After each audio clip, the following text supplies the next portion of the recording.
মুর্শিদাবাদের সভা থেকে সীমান্তের মানুষকে সাবধান করলেন মুখ্যমন্ত্রী। সীমান্তের উস্কানিতে পা না দেওয়ার বার্তা মুখ্যমন্ত্রীর দাবি, বর্ডার যেমন বিএসএফ দেখবে তেমনি পুলিশ প্রশাসনকেও সজাগ থাকতে হবে।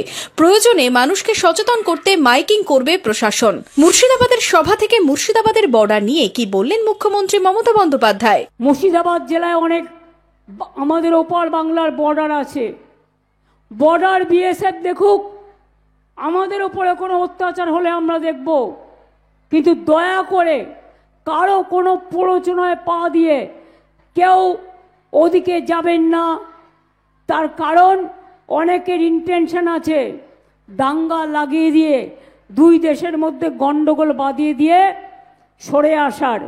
আমি চাই বর্ডার বিএসএফের আন্ডারে বিএসএফ দায়িত্ব নিক, যাতে বর্ডারে কোনো গন্ডগোল না হয়, শান্তি প্রতিষ্ঠা হয়।